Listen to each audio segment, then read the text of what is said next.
Bob Weir's playing has a certain depth to it, something that makes the music feel fuller, more alive, and completely unique to him.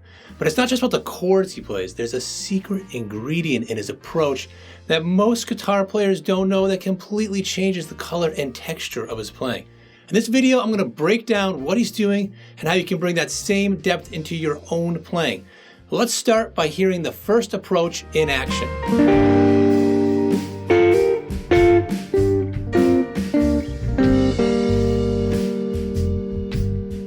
So Bob was doing something here to add some texture between the chords. Let me show you how. You start with a basic chord like this, right? This G minor shape right here, which is in the A minor shape if you know the cage system. And then you just take the outer ones out and you just play a basic triad like that, right? But now the magic is when you take this finger off right here and you just play these two. And you can also play with the stronger fingers here. So you go from this to this to this, and that is called a dyad. It's just a simple two-note shape. So, just like triad, tri meaning 3, di meaning 2, and he uses these all the time. So in this particular case, he is using an interval of a third, and and fourths he does a lot too, and they really add a lot of texture between chords, So he's doing it like this.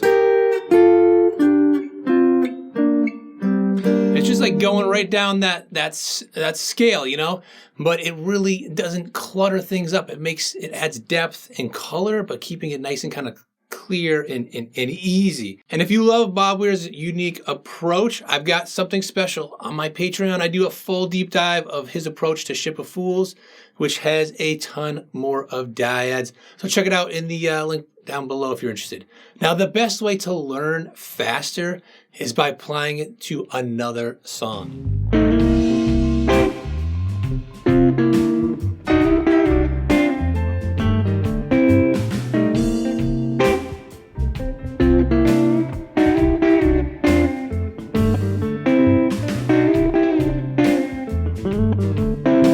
So this is not something he actually did over Tennessee Jab, but he could have, or you could yourself. It's just taking C or C7, however you want to think of it, right? And just taking this big shape right here, thinking about this triad, and then thinking about just these two notes right here, right? Then taking this C shape over here, which is the A shape, and then the same thing. Here's a triad, just thinking about these two. So you're going from here to here. And then I just threw in chromatics, just dropping it down, and then a couple notes before the kind of like delay that getting it there, so you've got that.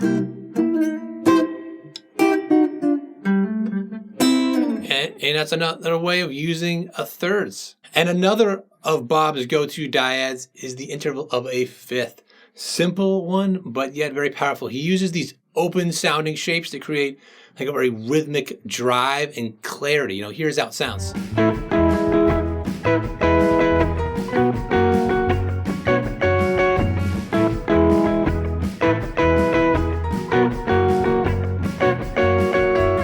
So the beginning of Touch of Grey, right there, that's a fifth, right? So this is actually a fifth, and it goes real quick in passing, and this is actually one that we're going to look at later. But that fifth, and then over here, and then same thing, right? And he doesn't, in the studio version or live, wouldn't typically play the fifths there that much, but occasionally he would throw them in there. I'm just doing a little more to kind of stress the sound of them. And these fifths, they make your rhythm parts kind of stand out, like they're giving this a lot of energy, it leaves a lot of space, but let's practice using this tactic on yet another classic.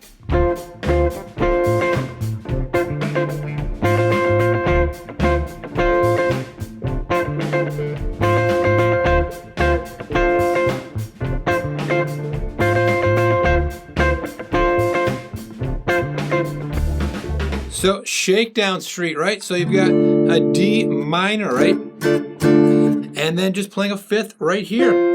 So you have this minor third, and this is the flat 7. It's kind of a dominant 7 sound. So just those two notes.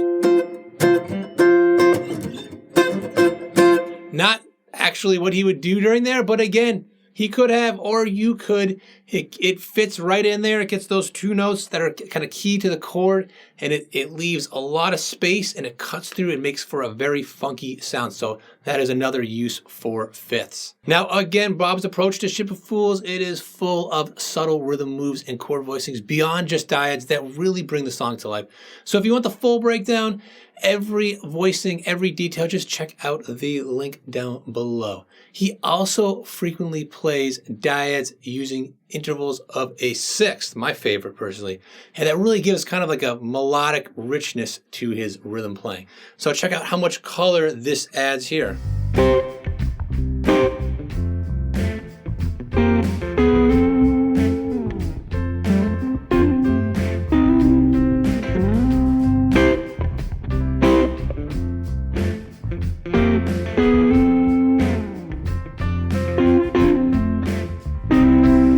So Casey Jones, this part here, it's just going from C to F, but he's playing, of course, smaller versions of the chords. He's playing the whole bar chord, and then even smaller here to the F, just taking this shape right here, and then here's your triad, removing the middle one. Now this ends up giving you what they call a sixth, right? And then when he goes there, he gets that, but instead he doesn't just play right on it. He climbs up.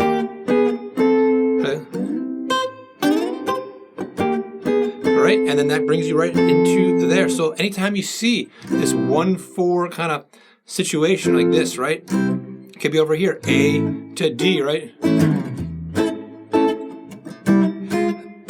and then you get to the D right there. You just kind of memorize those shapes and the position of it, and it'll work. And using sixth this way, it brings like this melodic touch to your chords. And you can move things around a lot more easily too, as you can see. And it's like turns the rhythm guitar into something like expressive and much more memorable, not just a supportive instrument that's in the background, But let's apply this to yet another favorite.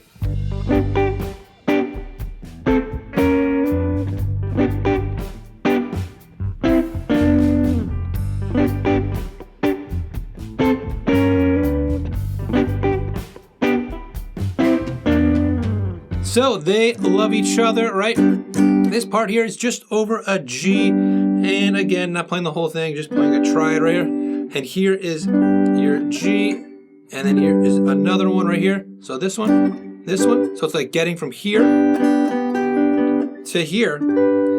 But instead of playing the middle one, just play that. And then the same thing. Just using that if you want to climb up to it.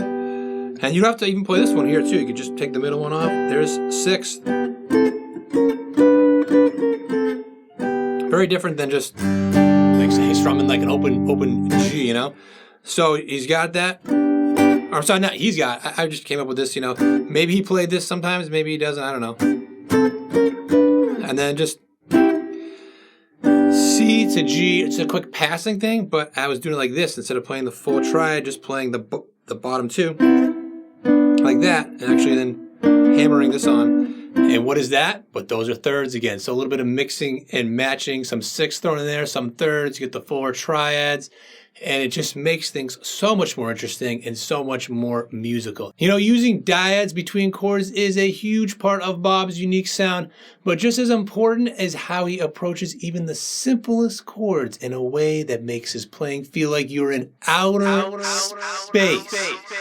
So check out this video here where I break that down and show you how to bring more of Bob's magic into your own playing.